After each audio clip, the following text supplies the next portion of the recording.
Congratulations to Alexander Usyk. He carried out his game plan. The new unified champion. He was the better man on the night. But let's look at what went wrong for AJ, especially, and what went right for Usyk. Derek Chisora painted himself in white war paint before he fought Usyk. He psyched himself up. He knew he couldn't box with Alexander, although at times he did. And he exceeded his expectations in that fight there. Some people think he won. Nobody's saying they thought Anthony Joshua won. Right now, Anthony Joshua is in a transitional phase in his career.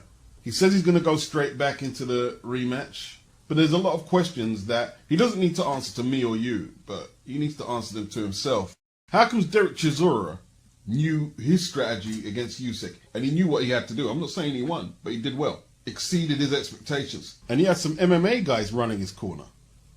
How comes AJ didn't seem to know the tactics? Was he injured? Because his punches didn't seem to have that snap on them. AJ left his aggression, his hunger, and his passion in the dressing room, or maybe in the gym. He might well have been injured. Not making an excuse for his performance, you know, I have no problem saying that. I don't feel shamed about saying that. But if you follow the channel, I always say, you can be a great fighter, but a lot of your greatness will come about by beating certain guys maybe a little out of their prime when they're injured, maybe not psychologically right. It doesn't take away from your wins. You've got to be able to exploit that. And sometimes you've got to be able to have that sixth sense to sense there ain't something right with your opponent and exploit it.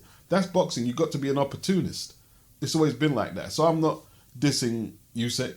Maybe he was injured and AJ couldn't exploit whatever was going on with him. But they're saying that AJ injured his right arm. And forget about making excuses for AJ, if that's the case. More to the point, where's my refund, AJ? You're going in the ring injured? And I'm paying £25 pay-per-view to watch you injured, if this is the case? Eddie, what's going on? A trainer is like an artist who works with the material that you give him. If AJ is choosing to be passive, maybe perhaps over-friendly with his opponent, that's on AJ, not Rob McCracken. Rob McCracken used to train Howard Eastman, and Eastman smoked a lot of smack to his opponents. In fact, after Eastman beat Robert McCracken, which was McCracken's last fight for the British and Commonwealth title, I remember it very well. McCracken became his trainer, but before the fight, Eastman was taunting him and calling him a lot of shit. And there was a lot of tension because, if you don't know, McCracken, when he used to fight, had a psychotic fan base of Birmingham fans who came off the terraces from St. Andrews. Eastman beat him, and then McCracken became his trainer very soon after. And they had beef beforehand. I remember Howard Eastman and his fights. He had a fight with Scott Dan. Him and Scott Dan, they were talking shit before that. Robert McCracken was training him. Eastman was crazy. And McCracken had no problems dealing with his personality, all the way up to his fights with William Joppy for the world title and Bernard Hopkins. Yeah. It's AJ choosing to be that way. You're blaming Rob, but it's AJ choosing to do what he does. Does AJ need a new trainer? Well, that's up to AJ. That's AJ's decision. If he sticks with Rob, I'm happy with that. Rob's done a great job so far. He's been 2 times unified champion. He's won some great fights. In my opinion, has the best resume in the division. Usyk's been boxing a lot of time. Who are these great trainers who can do a better job than Rob? Because people think they know the answers, but you ask them who these trainers are. Who are they? Does AJ need a new trainer? Well, that's up to AJ. That's AJ's decision. If he sticks with Rob, I'm happy with that. Rob's done a great job so far. He's been 2 times unified champion. He's won some great fights. In my opinion, has the best resume in the division. The whole notion that AJ is going to turn his camp upside down and the rematch is in 6 months, 7 months max, that's just not rational thinking at all. You see, I've took my time with this video because I don't want to post up shit that's not thought out. That's why I've took my time with it. Now, I don't want to be the guy who's always in hindsight, he should have did this and I don't want to be that guy. AJ's approach has worked for most of his career.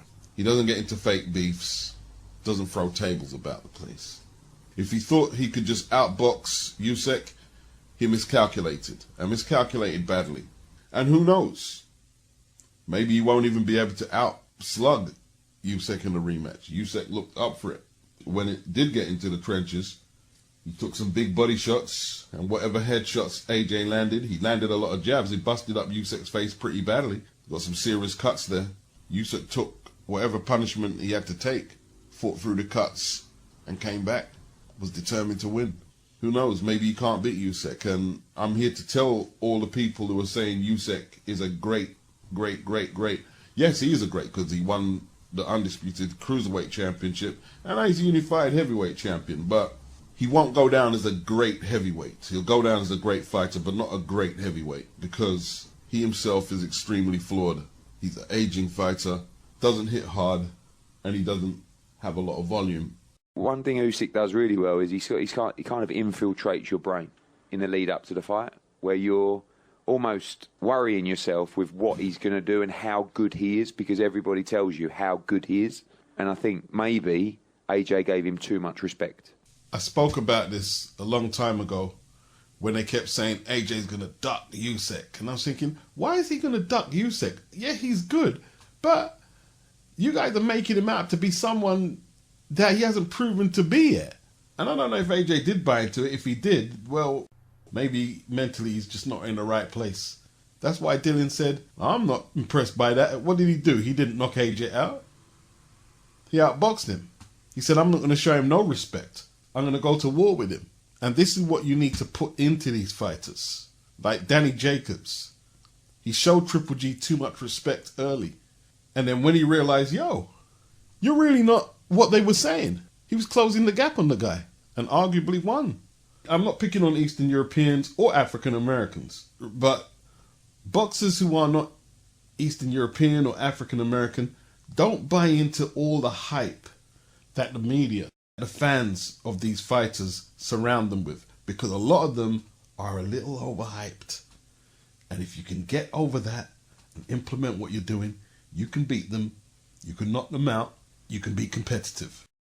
A lot of people have bought into this Eastern European, I'm not going to say myth, but aura. And it's mostly people who are not Eastern European who set that agenda. Like really boosting up fighters from that region. Like that Beck. Oh yeah, Beck. Then he got sparked out by Gabe Rosado. Like somebody was saying that Shakur Stevenson is the next Sugar Ray Leonard. And I'm thinking, there's YouTube. You wouldn't have to have seen Sugar Ray Leonard in real time to know he scored knockouts. Leonard was exciting. Shakur, good, competent, be boring. There's no comparison to Sugar Ray Leonard. None. None at all. None. Shakur probably comes from the hood, wherever part of Jersey he's from. He's on this video with Hitchens, Richardson, and Tank. And Hitchens weren't really doing it. But Tank and Shakur, every bar, N-word, N-word, N-word, N, you know what I mean? And N-word, N-word. Sugar Ray Leonard didn't do that. Sugar Ray Leonard put it down with his fists. You know, unless you're going to tell me I'm wrong. He was from Maryland, Washington. That was hood. That was hood. He wasn't doing that shit there. Trying to prove he was street, but not really fighting anybody. Now, he's got a good fight against Jamel Herring, but let's see what he does after. Gary Russell saying he was like Marvin Hagler.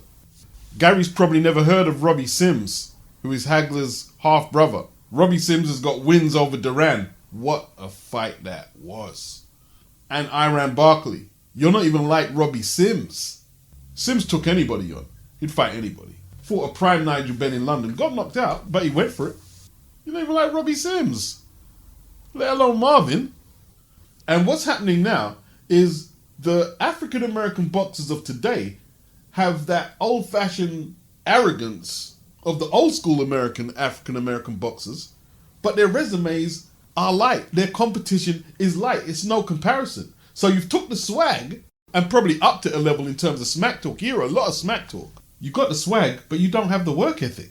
I mean, Gervonta Davis, you're not impressed with Usyk? Where's your gold medal? Where's your undisputed any title? In fact, you ducked the guy who's undisputed at 140 and fought for the regular belt, and you're not impressed? How would you even have the audacity to tweet that? Then Michael Hunter. after Usyk beat AJ. He tweeted Hunter Usyk 2. So, you think the boxing world want to see Hunter versus Usyk above the guy you ducked, Hrgovic, which was an eliminator for one of them belts that Usyk has now. Above Dillian White, above an AJ rematch, above Wilder and Tyson Fury. You can only be an arrogant... Terence Crawford is like Marvin Hagler, if we're going to talk about African-American fighters. But not Gary Russell. Now, I got caught up in it all a bit yesterday. Now, I was saying AJ shouldn't take the immediate rematch, but in hindsight, he should take it. Because there's no guarantees he's going to win. I'm not saying he's necessarily going to win. I'm saying he needs to come back and perform better than what he performed yesterday. That's all you can do. At this level here, there is no you go in a boxing ring and you 100% guarantee a win. That's not boxing. That's something else, but it ain't boxing. Did you see Usyk overwhelmed with tears when he won? Because he knew he overcame a lot. He's saying it wasn't his hardest fight, but it was one of his hardest fights. His face was busted up. You've got to study mannerisms, body language, and stuff your opponent is doing. You've got to study it. Usyk shaved off his hair and was referencing some warrior in why he did this. Usyk knew he had to outpunch AJ at stages, and he had to walk through the fire. And AJ probably didn't realize how hungry this guy actually was, how much the belts actually meant to him, and how much he wanted to take them. And he paid for it. Maybe he put too much stock, or the team did, they put too much stock in the Chaz Witherspoon fight and the Derek Chisora fight. And that gave them a false sense of reality. Perhaps. It seemed to me that Usyk took more liberties with AJ than he did with Derek Chisora. But why is that? Because just like Usyk shaved off his hair, showing his intent for warfare, Derek came with the war paint and said, I'm going to fuck you up, dude. So Usyk had to pay him a little more respect. And Usyk threw hard shots because he felt Derek pressing the action and wanted to hurt him badly. That's when he started throwing real power shots and rocked Derek. Usyk didn't feel that energy from AJ. He didn't feel it. Now, like I say, war paint isn't AJ's thing. Frame tables are not AJ's thing. Liston didn't do a lot of smack talk, but his opponents knew that he wanted to hurt them. And however AJ's going to achieve that, I don't know. Maybe he can't. Maybe that's just not who he is. And that's not even as important, him trying to intimidate his opponents. He needs to get in his own head and become that killer like Roy Jones was saying. Ishe Smith said AJ is the most complex heavyweight he knows. And, you know, AJ does stuff that people don't understand, like letting Andy Ruiz hold the belts. That was strange to a lot of people. He revealed in the build-up for this fight that when he was going through the hard sparring, preparing for Usyk, that he had doubts. These are stuff that most heavyweights wouldn't reveal to the world, let alone their opponent. But AJ just seems to be this open book. Some people will point to taking the selfie with Usyk. But, you know, I support the guy for who he is. I don't want him to be something that he doesn't truly believe in. Boxing isn't really about all boxers getting to Hall of Fame or all-time great status. Would be a better criteria to use than Hall of Fame. Not everybody can be an all-time great. The vast majority will not get there. And if AJ doesn't get there, I just want to see him max out his potential to the fullest. And I can't ask for no more than that. He's already one of the greatest European heavyweights of all time. And anything, you know, whether it's psychological or technically about AJ that you could deem suspect, it's all irrelevant if he wins the rematch and goes on to fulfill his potential. That's the bottom line. He wasn't beaten that badly that he cannot prepare to compete in the rematch. And that's what he's going to do as a warrior. And that's what I support. That he's taking on the hard fights. He's not a Tyson Fury. Oh, nobody wants to see nobody from Ukraine win the belts. Well, someone from Ukraine has got the belts now. And if he beats AJ in the rematch, your ass is going to have to take him seriously if you get by Wilder. And it is what it is. Take on all comers and stop talking shit. Would he bulk up for the rematch? Did he feel a little weak in there?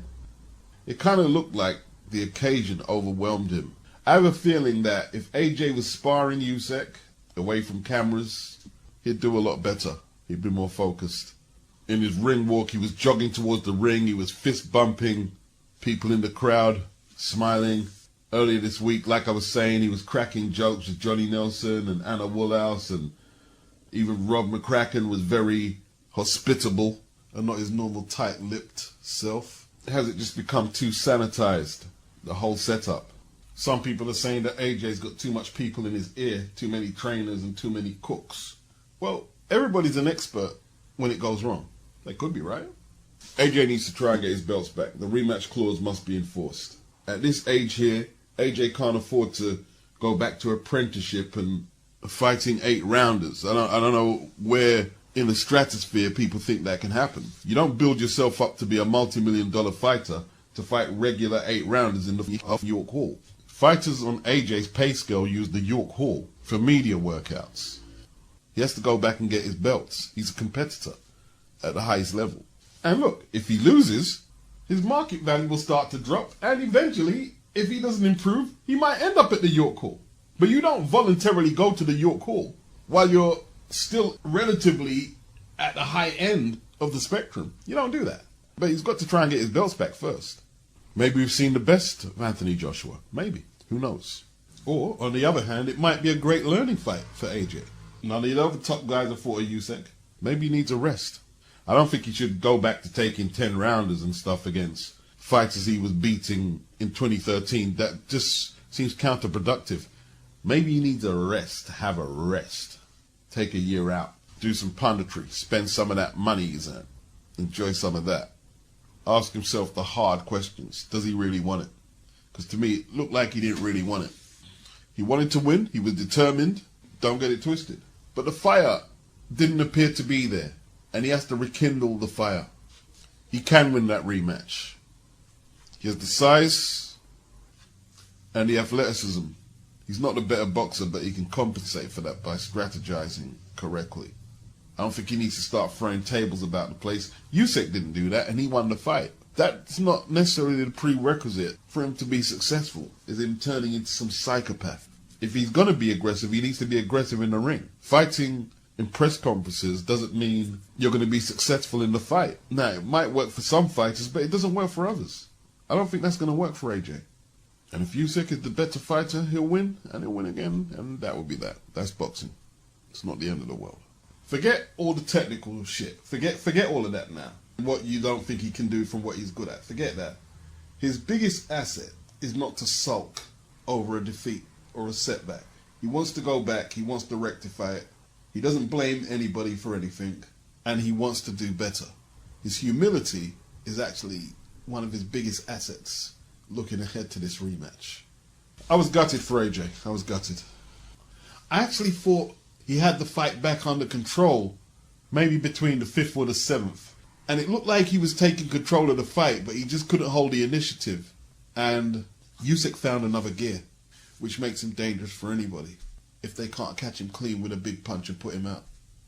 Right, what adjustments does he have to make? I mean, if the rematch, shall we say, Eddie Hearn was talking about possibly the early part of 2022, so gives us roughly, 6 months. What adjustments can he make in that time?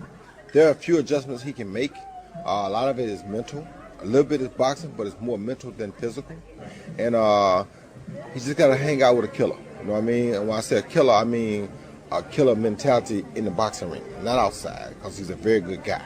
You know what I'm saying? That's fine. I was a very good guy, but when he got in that ring, I'm a killer. Callum Smith. It's like he's got a new leash of life with Buddy McGirt. 2-round destruction of Castillo yesterday. He seems less inhibited when he was boxing yesterday. No disrespect to Joe Gallagher, but Callum threw that right hand with horrible intentions, and you saw the convulsions in Castillo's legs when he was out. They say he's okay. Scary looking knockout. I haven't seen convulsions like that, like Patterson versus Ingemar Johansson in the rematch and Wilder versus Lajkovic. That's up there with them. And Callum is off to a flyer in the light heavyweight division. He has a great shot of becoming a 2-weight world champion with Buddy McGirt behind him. A great shot. The Joe Smith fight is very winnable. The Bivol fight, I'm not going to do some triangle theory saying Callum knocked out Castillo, but Castillo took Bivol the distance. I'm not going to do all that. But Bivol is beatable, and so is Artur Beterbiev. Campbell Hatton is becoming a little problematic for British boxing. I mean, everybody knows Campbell is limited. Let Campbell be limited. Let's not give Campbell decisions that he clearly didn't win. Why are we going to do that?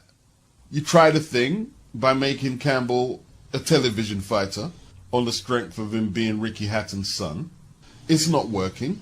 Let him lose and give him another shot to come back again. And if not, well, you had a try.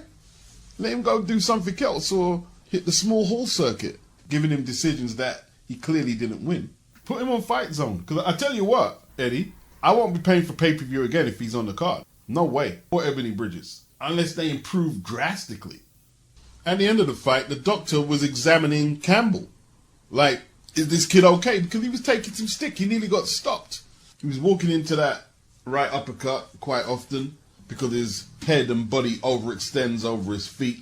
That's technical issues that Matthew Hatton hasn't resolved and is going to struggle to resolve as well. You know, like you can get fighters to do certain things in the gym, but when they go in the ring, in a real situation, then it's harder to implement. And I don't know.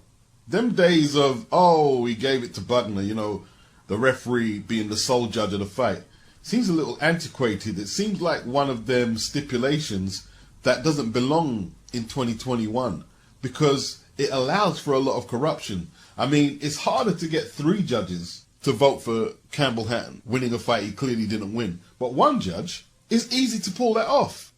Ebony Bridges, she got that referee decision in her favor against the girl who clearly beat her.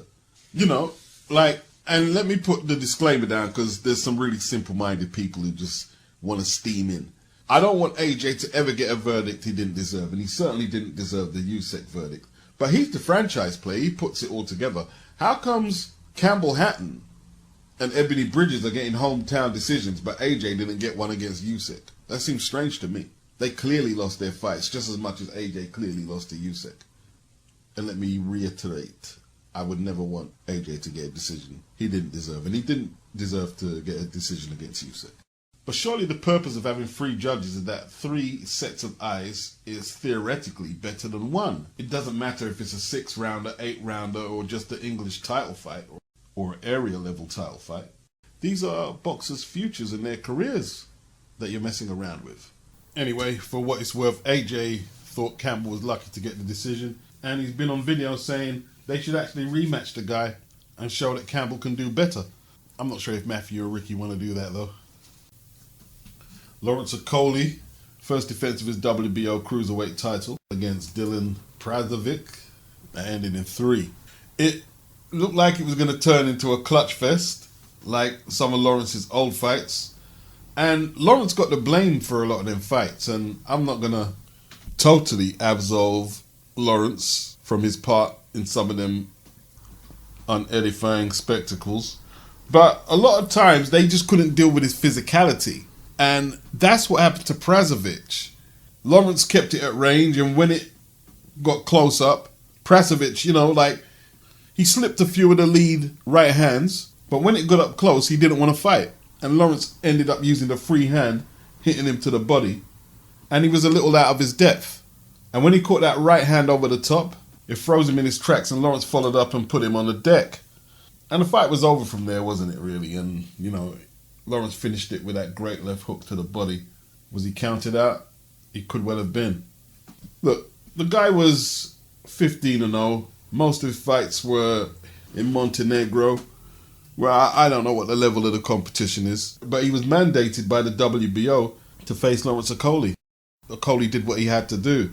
PRASOVIC, in the build-up, he used bravado to disguise his nerves. And this is what I'm saying. He threatened to kill Lawrence in the build-up. You can talk big, you can talk loud, but if you don't have the tools for the job, none of that matters. None of that matters.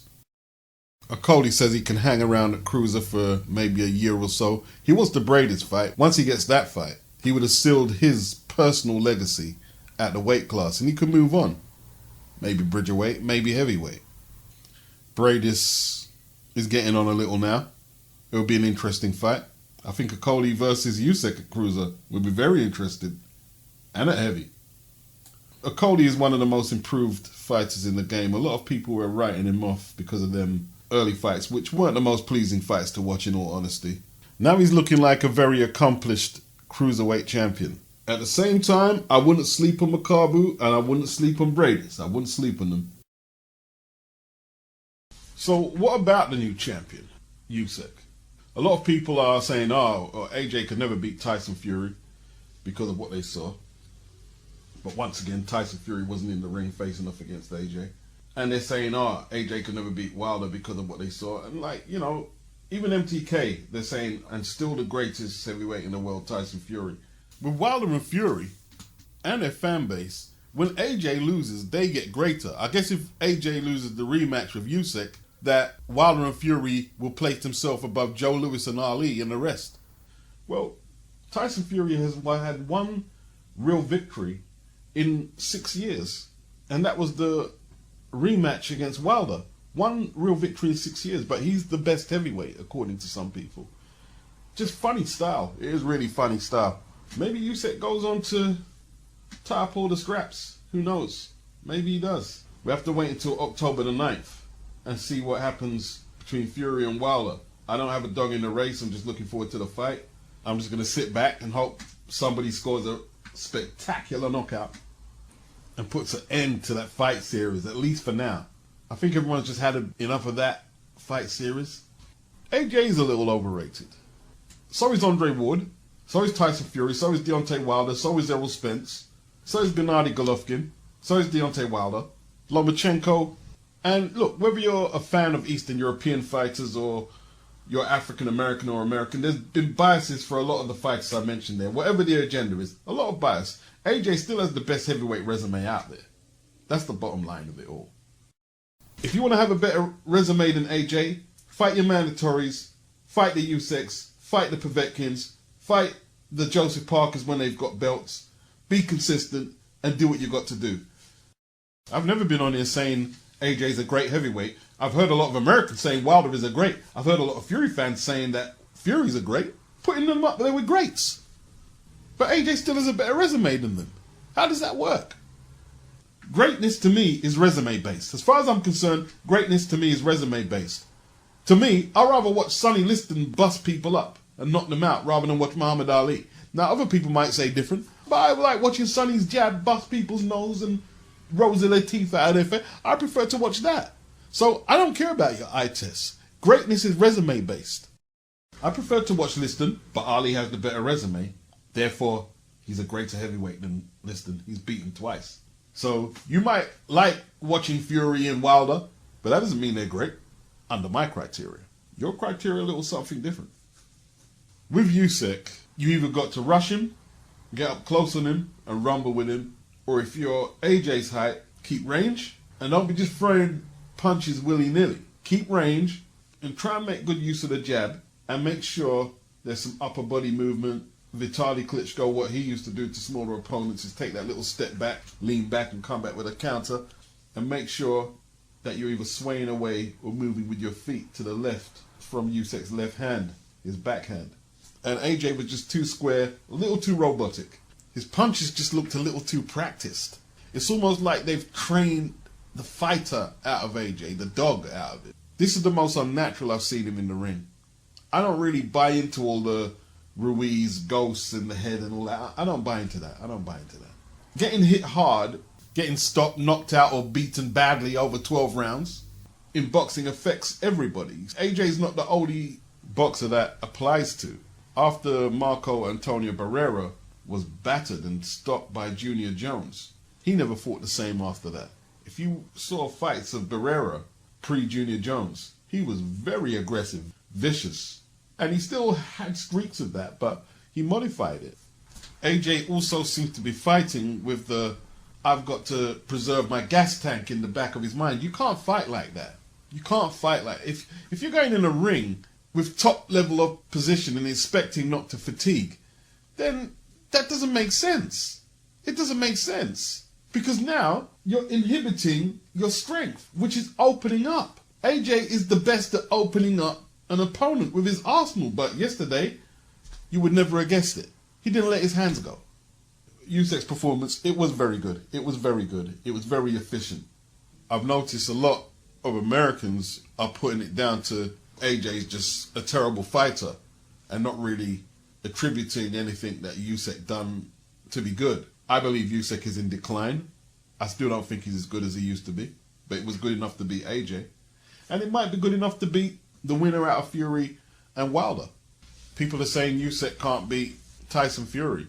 Well, Otto Wallin is a southpaw, and his movement gave Fury all types of hassle. You see, Usyk is the smallest champion in a while, probably since David Haye. We haven't had no 6'3" champions for a while. They've all been 6'6", 6'7", Wilder, AJ, Fury, the Klitschko's. It's been the giant era, but Usyk has taken us back to the 90s. Before 2010, you had Chris Bird. Then after that, you had David Haye. He had the WBA belt for a little while. Berman Stavern. But they've made little impact. What can Usyk do with it? Is he going to be the giant slayer? And then we got the boxing analysts who are way too desperate to be in the I told you so club. I'm not talking about Americans. I'm talking about Brits, Americans. Anyone can get it on this one. You know, like this guy. Split decision win for AJ, he said a day ago. And then shortly after the fight, I called it, look on your last 5 video comments, said Usyk would school him, and took a lot of flack for it. F you amateurs. You said split decision win for AJ. And there's been a lot of people doing that. They picked AJ, Usyk wins, and they're calling people amateurs. See, you guys don't know anything about boxing, writing Usyk off. Well, you didn't pick Usyk. If you rate Usyk so highly, why didn't you pick Usyk? Why are you coming out so bold and such a know-it-all after the facts?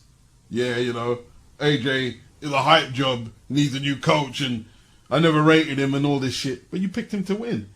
Not really worth the time talking about, because they're just insecure people who are way too guarded. You know them people there who list every outcome in the fight, get their prediction wrong, and then, oh, I told you this could happen, I told you that could happen.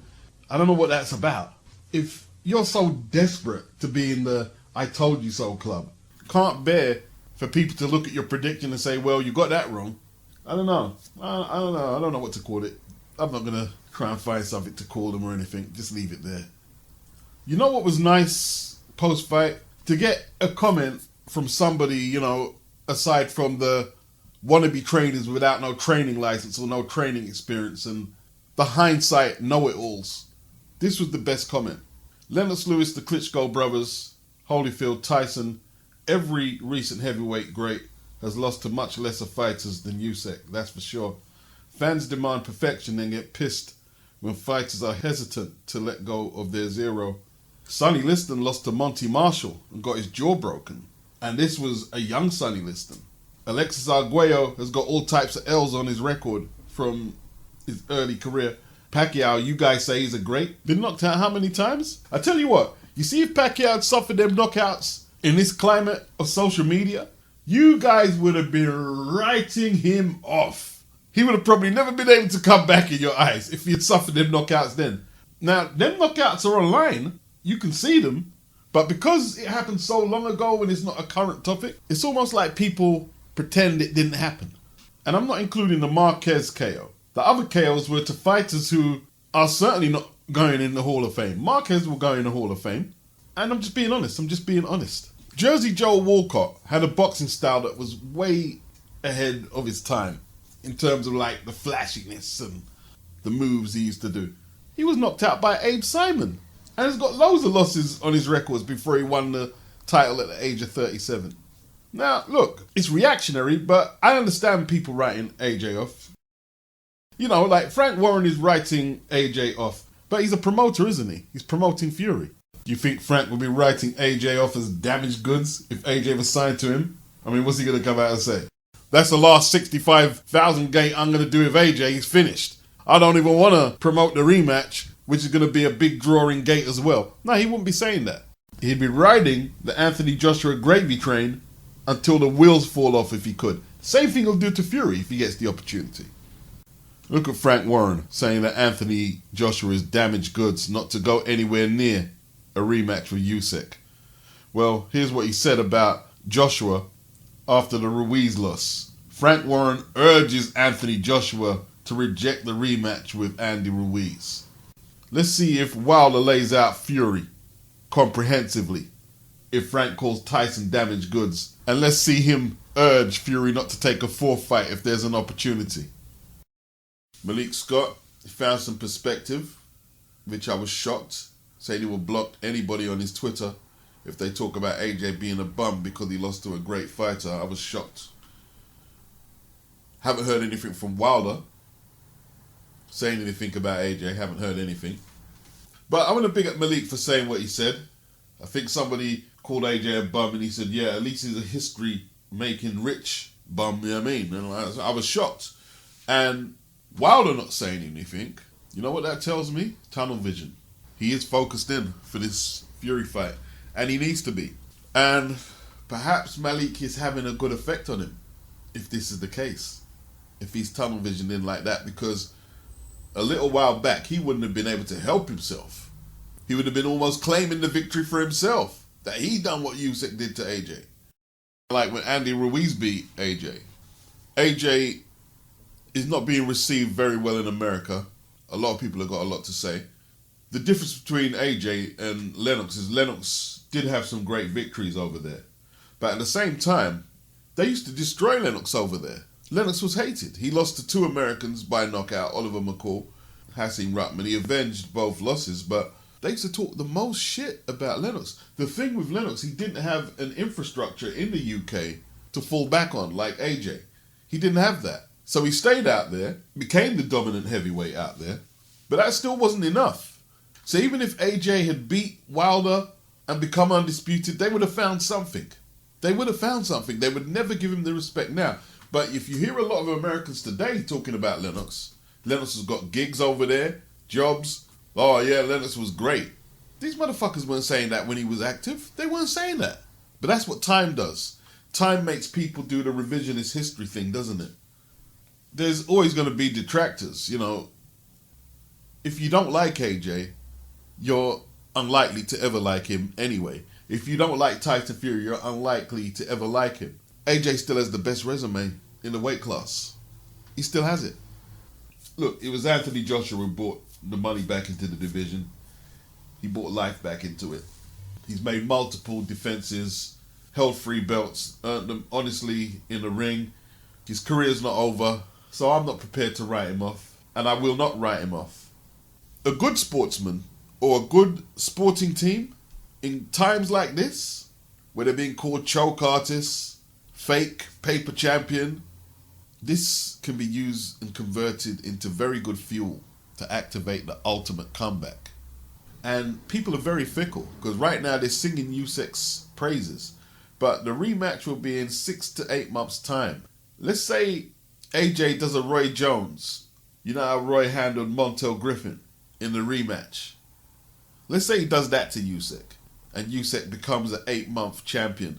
What are they going to say about Usyk? A lot of the accolades he's getting now will not be there if he loses to AJ decisively.